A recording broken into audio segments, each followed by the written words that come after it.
जय हिंद जय भारत। आप सभी भाई को आज इस वीडियो में फार्मूला देखने जा रहे हैं हम लोग भाई। तो आप लोग अपना 5 मिनट अपना बहुमूल्य समय देते हैं। अपना आप कितने मिनट अपना आप 5 मिनट बहुमूल्य समय देते हैं तो एग्जाम में इस फिजिक्स फार्मूला से आपका 5 नंबर कन्फर्म रहेगा, गारंटी के साथ मैं कह रहा हूँ। हाँ भाई, तो चलिए स्टार्ट करते हैं। आपका फिजिक्स चैप्टर जो है उसका पहला चैप्टर है प्रकाश का परावर्तन तथा अपवर्तन। प्रकाश का परावर्तन तथा अपवर्तन। इस चैप्टर का सबसे पहला फार्मूला आपका होता है दर्पण सूत्र। क्या होता है भाई?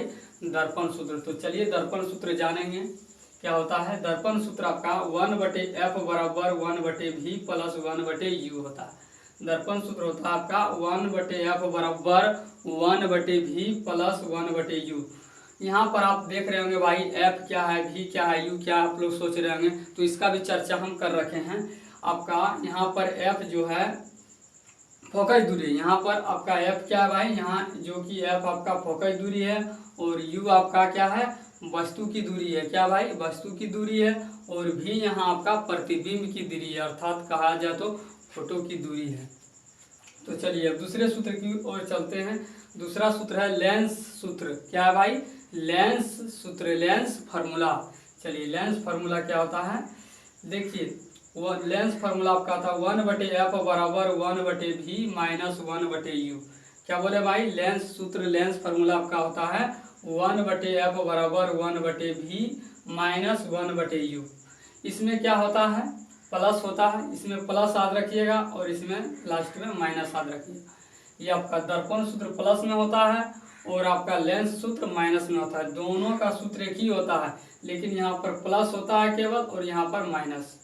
एक प्लस में याद रखेंगे दर्पण सूत्र को और एक माइनस में याद रखेंगे लेंस सूत्र को, बस इतना ही अंतर होता है भाई। चलिए अब तीसरे सूत्र की ओर, तीसरे फार्मूला की ओर चलते हैं। आवर्धन, मैग्निफिकेशन। आवर्धन को अंग्रेजी में क्या बोलते हैं भाई? मैग्निफिकेशन, आवर्धन। और इसे किससे हम सूचित करते हैं? एम से सूचित करते हैं। आवर्धन को किससे सूचित करते हैं? एम से। आवर्धन कहिए आप या एम कहिए, नहीं तो आवर्धन एम बराबर फार्मूला होता है प्रतिबिंब की ऊंचाई बटे वस्तु की ऊंचाई।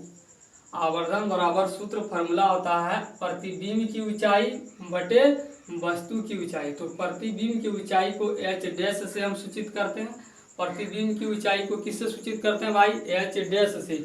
और वस्तु की ऊंचाई, कोई वस्तु है और ऊंचा है, उस वस्तु की ऊंचाई को एच से सूचित करते हैं। तो इस प्रकार आवर्धन बराबर एम बराबर फार्मूला एच डैश बटे एच भी कर सकते हैं, या प्रतिबिंब की ऊंचाई बटे वस्तु की ऊंचाई।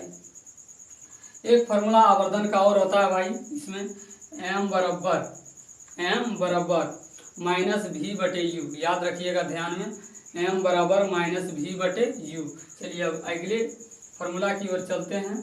लेंस की क्षमता, लेंस की क्षमता, power of lens, power of lens. इसे पी से सूचित करते हैं। इसे किससे सूचित करते हैं? लेंस की क्षमता को पी से सूचित करते हैं। तो इसमें P बराबर फार्मूला होता है लेंस की क्षमता में 1/f, P बराबर 1/f। और एक फार्मूला होता है आपका इसी में P बराबर 100/f। तो दोनों में अंतर क्या है? P बराबर नहीं, P बराबर एक फार्मूला होता है लेंस की क्षमता। इसे हम क्या किससे सूचित करते हैं भाई? P से सूचित करते हैं। लेंस की क्षमता में पहला दो सूत्र होता है। पहला सूत्र आपका P बराबर 1/f। P बराबर 1/f कहाँ होता है? जब F बराबर मीटर में हो। जब F यानी फोकस दूरी क्या मीटर में दिया हो। क्या दिया हो भाई? मीटर में दिया हो, मीटर में दिया गया हो, तो P बराबर फार्मूला होता है 1/f।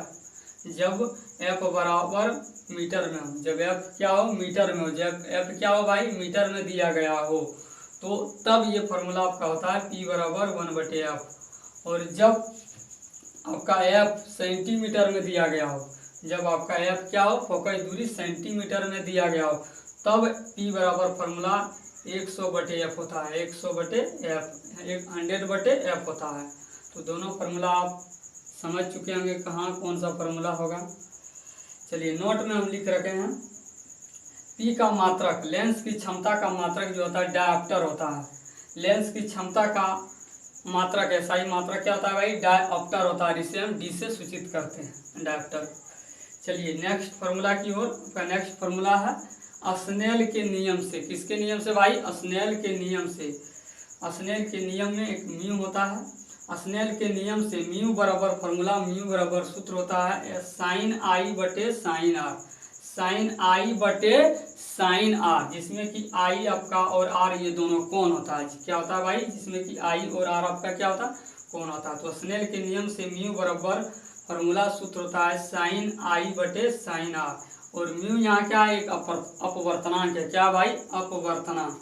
चलिए नेक्स्ट अब टॉपिक की ओर चलते हैं। नेक्स्ट टॉपिक है आपका विद्युत धारा। क्या है भाई? विद्युत धारा। बहुत ही इम्पोर्टेंट है ये, इससे सवाल रहता है एग्जाम में, इससे फार्मूला भी रहता है एग्जाम में। तो चलिए ध्यान दीजिएगा। विद्युत धारा, विद्युत धारा, विद्युत धारा, धारा नहीं, विद्युत के आवेश के प्रवाह को हम क्या कहते हैं भाई? विद्युत धारा। विद्युत के आवेश के प्रवाह को हम क्या कहते हैं? विद्युत धारा। विद्युत धारा को आई से सूचित करते हैं। किससे सूचित करते हैं भाई? आई से। तो विद्युत धारा कहिए आप या आई कहिए। तो विद्युत धारा आई बराबर फार्मूला होता है क्यू बटे टी।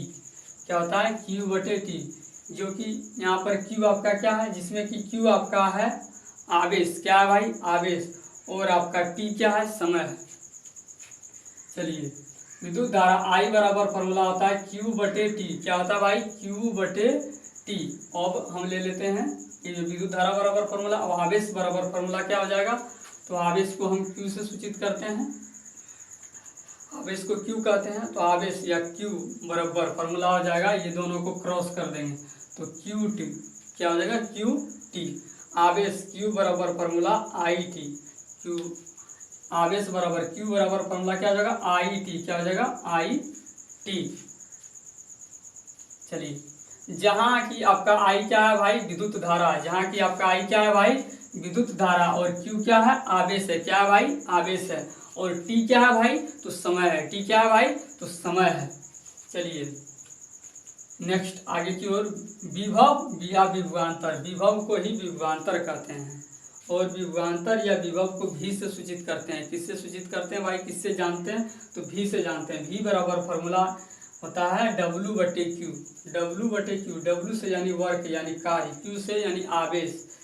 विभव या विभवांतर को भी से सूचित करते हैं। भी बराबर या हम कह सकते हैं विभवांतर बराबर फार्मूला होता है डब्लू बटे क्यू, या हिंदी में हम इसे कहेंगे कार्य बटे आवेश। क्या बोलेंगे भाई? कार्य बटे आवेश। इसीलिए इसमें डब्लू बराबर हो जाएगा, इसीलिए इसमें डब्लू बराबर हो जाएगा भी क्यू। क्या हो जाएगा? भी क्यू। और क्यू बराबर यानी आवेश बराबर फार्मूला हो जाएगा आपका डब्लू बटे भी। आवेश बराबर फार्मूला क्या हो जाएगा? डब्लू बटे भी। जहाँ की आपका भी क्या है? तो विभव है यानी विभवांतर है। और डब्लू क्या है भाई? तो कार्य है। क्या है आपका? कार्य। और कैसा कार्य है ये? कौन सी ऊर्जा की कार्य है? स्थितिज ऊर्जा की कार्य। और क्यू जहाँ आपका क्या है? तो क्यू यहाँ आपका आवेश है। क्या भाई? आवेश है। चलिए अब नेक्स्ट टॉपिक की ओर चलते हैं। ओम का नियम। इस नियम में आ गया भाई हम ओम का नियम। ये बहुत ही इम्पोर्टेंट है, बहुत बार ये पूछा गया और पूछा ही जाता है और पूछा ही जाएगा। ओम का नियम, इनका पूरा नाम सर जॉर्ज साइमन ओम था। इनका पूरा नाम, ओम एक वैज्ञानिक थे, इनका पूरा नाम जॉर्ज साइमन ओम था। क्या था भाई? जॉर्ज साइमन ओम। और इन्हीं के नाम पर ओम का नियम है, और इन्हीं के नाम पर ओम का नियम है। और इन्होंने ही ओम का नियम दिया था, इन्होंने ही ओम का नियम दिया था, जॉर्ज साइमन ओम। चलिए इन्होंने ओम के नियम में कहा था, इन्होंने ओम के नियम में कहा था कि भी जो होता है, क्या बोला था भाई? भी जो होता है और आई जो होता है, भी जो होता है और आई जो होता है, इन दोनों का अनुपात, इन दोनों का अनुपात एक नियतांक होता है। इन दोनों का अनुपात क्या होता है भाई? एक नियतांक होता है, जिसे हम क्या बोलते हैं? जिसे हम क्या बोलते हैं भाई? जिसे हम क्या बोलते हैं? तो इसे हम आर बोलते हैं। क्या बोलते हैं? आर बोलते हैं। तो इसे हम क्या बोलते हैं? आर बोलते हैं। तो यहाँ हमारा एक फार्मूला निकल कर आ गया, भी बटे आई बराबर आर, भी बटे आई बराबर आर। और इधर हमारा हो गया भी इजिकल टू आई आर। इधर हमारा क्या हो गया भाई? भी इजिकल टू आई आर। जहाँ की आर क्या है, प्रतिरोध है, जहाँ की आर क्या है भाई, प्रतिरोध है, और प्रतिरोध का एसआई मात्रक क्या होता है, ओम होता है। तो आशा करते हैं भाई आप सभी को समझ आ गया होगा। एक बार फिर हम रिपीट कर देते हैं।